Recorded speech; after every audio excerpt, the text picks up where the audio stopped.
Hello दोस्तों, स्वागत है आपका हमारे YouTube channel knowledge is power में। और आज का जो हमारा लेक्चर है दोस्तों, वो हिंदी वर्णमाला जो हमारी सीरीज चल रही है, उसमें हमने स्वरों का वर्गीकरण पढ़ लिया है, स्वर पढ़ लिए हैं और स्वर का वर्गीकरण पढ़ लिया है। आज का जो हमारा लेक्चर है दोस्तों, वो व्यंजन और व्यंजनों का वर्गीकरण है।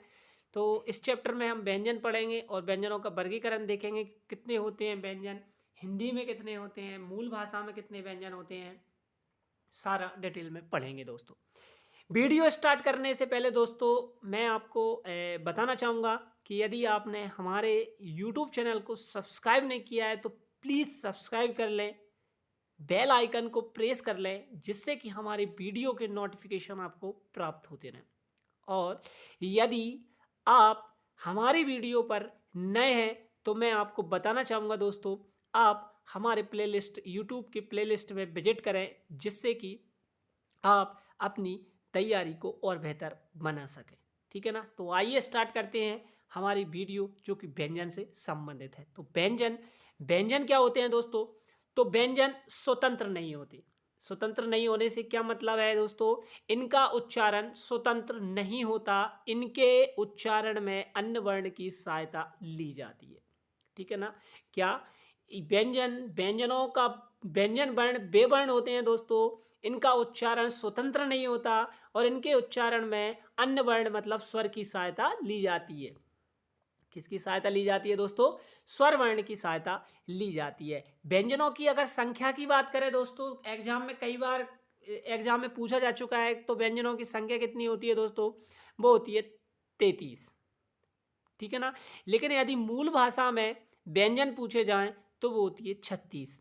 लेकिन यहाँ पे आपको एक बात नोट करके रखनी है कि छत्रज्ञा ये व्यंजन नहीं होते हैं दोस्तों, ये संयुक्त अक्षर होते हैं, इनको व्यंजनों की श्रेणी में नहीं रखा जाता है। ठीक है ना दोस्तों? क्या छत्रज्ञा ये व्यंजन नहीं होते हैं, ये संयुक्त अक्षर होते हैं।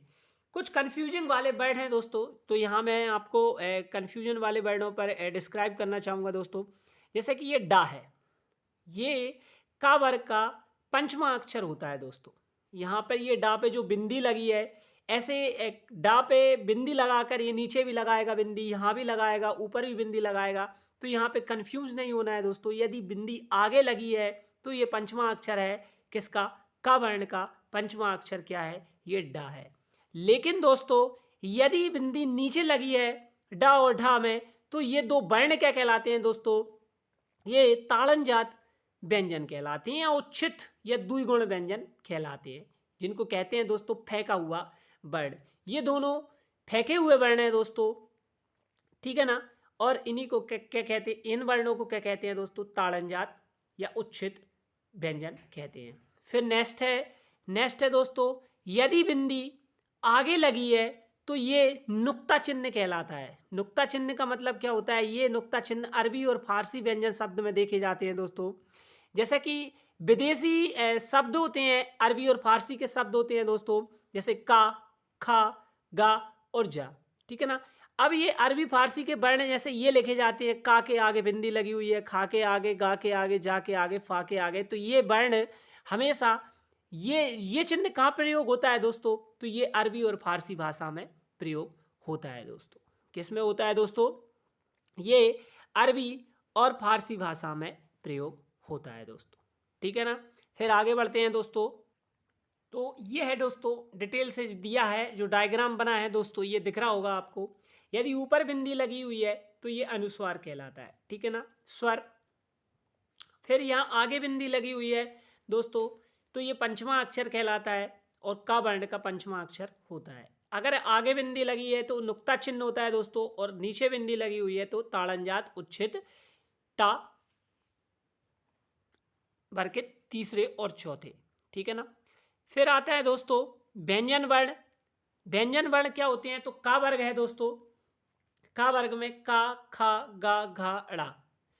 चा चा वर्ग, टा वर्ग, ता वर्ग और पा वर्ग। ये 25 वर्ण है दोस्तों। ये 25 वर्ण क्या कहलाते हैं दोस्तों? ये वर्गीय वर्ण या स्पर्शी वर्ण कहलाते हैं दोस्तों। कैसे वर्ण कहलाते हैं दोस्तों? ये स्पर्शी व्यंजन या वर्गीय वर्ण कहलाते हैं। फिर या, रा, ला, बा ये दोस्तों अंतस्थ व्यंजन कहलाते हैं। या, रा, ला और बा ये अंतस्थ व्यंजन कहलाते हैं। और शा, सा, सा और हा ये ऊष्म वर्ण कहलाते हैं दोस्तों। कैसे वर्ण कहलाते हैं दोस्तों? ऊष्म वर्ण कहलाते हैं। तो एग्जाम में बहुत बार पूछा जा चुका है वर्णों से संबंधित व्यंजन वर्ण के कौन सा अंतस्थ व्यंजन है, कौन सा ऊष्म व्यंजन है, इन निम्नलिखित में से कौन सा नहीं है। तो ऐसे एग्जाम में अक्सर क्वेश्चन आते हैं दोस्तों, ठीक है ना। तो या, रा, ला, वा ये याद रखना है दोस्तों। और शा, सा, सा और हा ये ऊष्म वर्ण होते हैं दोस्तों। अब हम वर्गीकरण देख लेते हैं दोस्तों। वर्गीकरण, व्यंजनों का वर्गीकरण देख लेते हैं। तो वर्गीकरण में फर्स्ट वर्गीकरण करेंगे हम दोस्तों। साधारण वर्गीकरण में 3 है। स्पर्शी 25 होते हैं, इन्हें वर्गीय भी कहते हैं दोस्तों।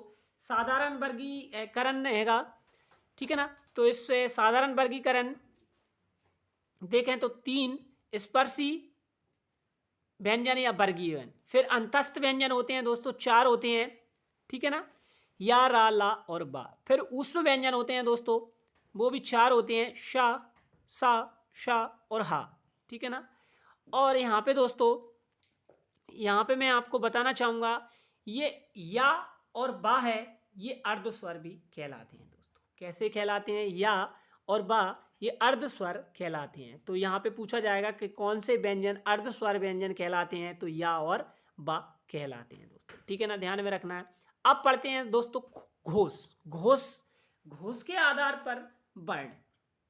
तो घोष का मतलब क्या होता है दोस्तों? तो घोष का मतलब होता है कंपन के आधार पर, ठीक है ना। किसके आधार पर दोस्तों? कंपन।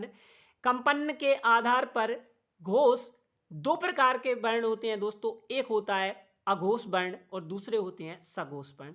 तो कौन कौन से अघोष वर्ण होते हैं और कौन कौन से सघोष वर्ण होते हैं, तो उनको देख लेते हैं दोस्तों, ठीक है ना। अघोष का मतलब क्या होता है? जिसमें कंपन नहीं होता। और सघोष का मतलब क्या होता है? जिसमें कंपन होता है दोस्तों, ठीक है ना। तो अघोष जो वर्ण होते हैं दोस्तों, वो प्रत्येक वर्ग का पहला वर्ण और दूसरा वर्ण और शा, तीनों सहा, ठीक है ना। प्रत्येक वर्ण का पहला और दूसरा वर्ण और 3 सा, शा, शा, शा, 13 वर्ण क्या कहलाते हैं दोस्तों? अघोष कहलाते हैं। कौन कौन से? किसी प्रत्येक वर्ण का पहला और दूसरा वर्ण शा, शा, शा, तो कितने हो गए दोस्तों? पहले और दूसरे वर्ण मिला के 10 हो गए और 3 और सा मिला के कितने हो गए दोस्तों? 13। तो अघोष की संख्या कितनी होती है दोस्तों? 13 होती है, ध्यान में रखना है। कितनी होती है? 13। फिर आता है सघोष। प्रत्येक वर्ण का तीसरा, चौथा, प्रत्येक वर्ण का तीसरा, चौथा, पांचवा और या, रा, ला चारों ही अंतस्थ व्यंजन दोस्तों, और इसमें हावी आ जाता है। तो तीसरा, चौथा, 15 ये हो गए दोस्तों, ठीक है ना। और या, रा, ला, बा 5 जे हो गए दोस्तों, तो 20। सघोष की संख्या कितनी होती है? सघोष कितने व्यंजन होते हैं दोस्तों? 20 व्यंजन होते हैं। और यहाँ पर थोड़ा सा मैं आपको बताना चाहूंगा कि सभी स्वर भी क्या होते हैं दोस्तों? सघोष होते हैं। तो टोटल कितना हो जाता है? 20 + 11 कितने हो जाते हैं दोस्तों? 31 हो जाते हैं, ठीक है ना। सभी स्वर कितने हैं? स्वर की संख्या कितनी है दोस्तों? मैं, यदि आपने मेरी पहली वीडियो जो स्वर का वर्गीकरण नहीं देखी है तो प्लीज़ उसको देखें। तो स्वर कितने होते हैं दोस्तों? 11। मूल भाषा में 13 होते हैं, लेकिन हिंदी में स्वरों की संख्या कितनी होती है दोस्तों? 11 होती है, ठीक है ना। तो कुल मिलाकर जो सघोष है उनकी वर्णों की संख्या कितनी होती है दोस्तों? 21 होती है, ठीक है ना। यदि आपसे कुल वर्ण सघोष पूछा जाए तब आप 31 लगाएंगे। यदि व्यंजन वर्ण में सघोष पूछा जाए तो आप 20 टिक करेंगे दोस्तों, ठीक है ना। नेक्स्ट आगे बढ़ते हैं दोस्तों। तो ये वीडियो दोस्तों इतना ही रहेगा, ठीक है ना। इसका नेक्स्ट लेक्चर लेकर आऊँगा मैं, पार्ट 2, तो जिसमें हम आगे के वर्गीकरण पढ़ेंगे और जानेंगे कि आगे के वर्गीकरण कौन कौन से प्रकार के हैं, अल्प प्राण, महाप्राण, ठीक है ना। किस टाइप से पूरे व्यंजन का डिटेल बताऊंगा कि कौन कौन से व्यंजन कैसे कैसे होते हैं, पूरे हिंदी में कितने व्यंजन होते हैं, पूरे हिंदी में कितने वर्ण होते हैं दोस्तों, सब बताऊंगा, ठीक है ना। तो इससे पहले यदि आपने हमारे चैनल को सब्सक्राइब नहीं किया है तो प्लीज़ सब्सक्राइब करके रख लें। थैंक यू, धन्यवाद।